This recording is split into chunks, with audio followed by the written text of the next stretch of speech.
Labour has promised to get a grip on soaring knife crime. You heard Emily Thornberry say so on this programme. They vow to bring in a bespoke plan for every offender, including tags and curfews.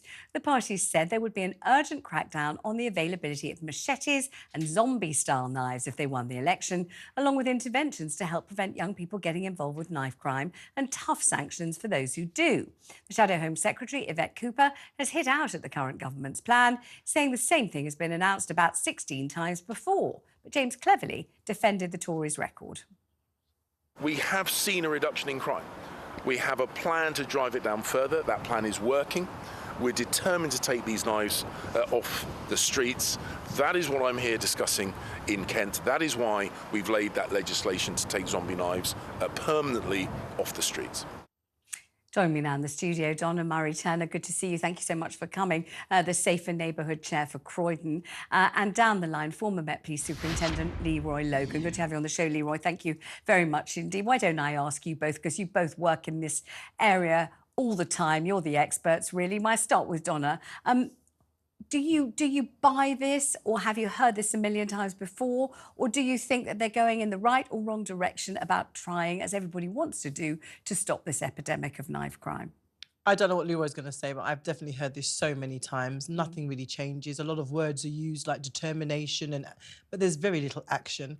And there's only ever talk about ramping up sanction. All the other things that underpin knife crime are very rarely tackled and very rarely dealt with. We hear big announcements. If you were, where would you start if you're just to describe to me the things that are, contributing to knife crime that people don't discuss, like what sort of thing? Education, domestic abuse, the way that children, working class children are disproportionately permanently excluded from schools, the fact that they go to PRU, so they go from 8 subjects to 2.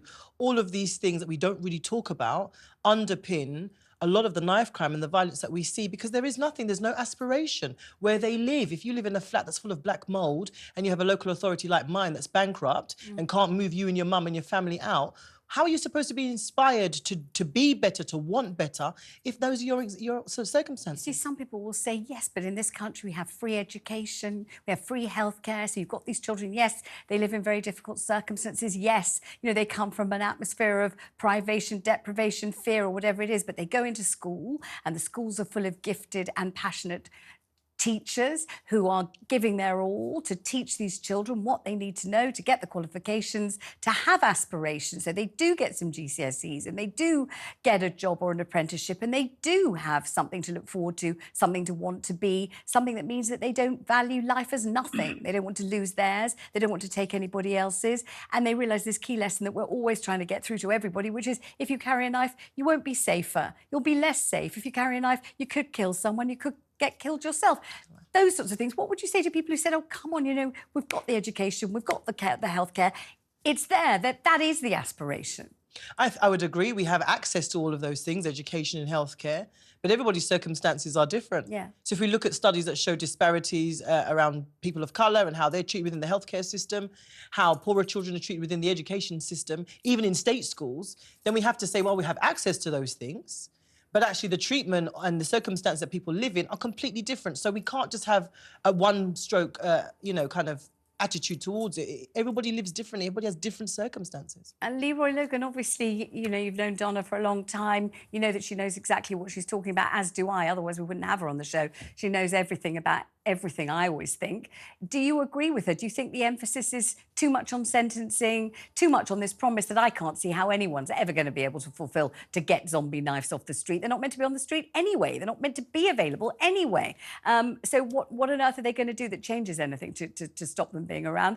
But do you think the emphasis is on the wrong things here? Unfortunately, the whole emphasis around enforcement, stronger legislation, penalties, is limited. Because if it was unlimited impact, they would have solved the crime, would have solved this issue years ago. So you can't arrest your way out of the problem. You can't stop and search your way out of the problem. It's part of the process, but you need to recognise those things that Donna has already highlighted. I mean, education is the key. If you don't school your children at home, the streets will school your children, as well as it can impact on how much schooling they get within the academic and the national curriculum. So education is important, but it has to be culturally competent. It needs to recognise the experience of young people or what they go through.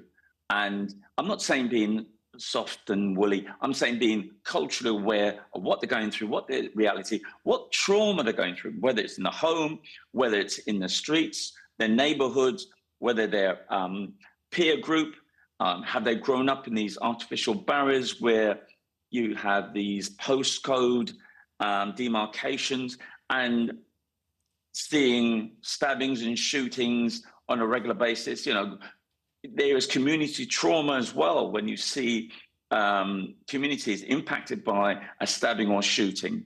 You know, it's not just the families. Obviously, the families are priority in the. But you know, all the time you're talking, I just keep thinking, Leroy. Sorry to interrupt, but I keep thinking of the numerous times over these years I've interviewed Doreen Lawrence, and Stephen Lawrence was heading to be, as we all know, an architect, wasn't he? He was a gifted boy. He had parents who absolutely were, you know, loved him and cared for him and were absolutely great supporters of education and aspiration, all the things that we want children to have and boys to have particularly. And what do we see? That he was in the wrong place at the wrong time. He was the wrong colour. It was the wrong night. It was the wrong thing.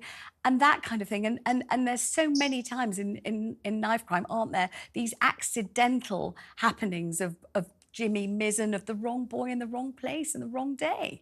And how do you allow for all of that? How do you rule out those things? It's terrible accidents that keep happening.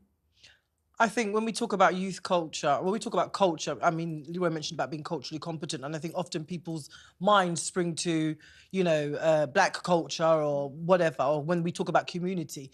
But I think actually we need to insert into here youth culture. Yeah. I think understanding how young people see and perceive the world and understand how the world perceives them is halfway the problem, because as adults we sit around and we prescribe, don't we? We see the world through the lenses that we have. But actually, and I think importantly, we need to be asking young people, what is it that they want? What would make the difference for you? And that's some of the conversations that we've had. You know, what about your mental health? Do you get? It's mental health, where they live, poverty, the fact that, you know, mum and dad are on 0-hour contracts. All of those things combined, you know, at school, if they have behavioural problems, because, you know, there's no teaching to include, the classes are 30, 31 full, you know, with one teacher, meant to kind of capture the imagination of all of those children. The learning variations are not sometimes picked up until children are in their teens. So all of that combined leads for some of them to being excluded. And when you exclude them, the streets, as Leroy quite rightly says, you know, if it doesn't happen in the family, if that education and that nurturing doesn't happen in the family, there are streets out here that will nurture and educate in the way that they do. So I think it's a whole raft of issues that they talk about when you ask them, how do they feel and how do they navigate themselves through these streets? Leroy, we often hear about the Glasgow method, don't we? What they're doing in Scotland, which is said to be paying dividends in terms of tying all the different services, whether it's schools, whether it's casualties, A&E departments, whether it's probation, whatever it is, together, social services, so that there's a kind of link up between the whole thing and there's some kind of coherence and there's some kind of a framework around young people. I mean, do you think that's where we should be going with this? Have you seen that it does make a difference? Yeah, I've been up to Glasgow a couple of times, and the Violence Reduction Unit, headed up by Karen McCluskey, recognised all of these issues we discussed, but joined it up.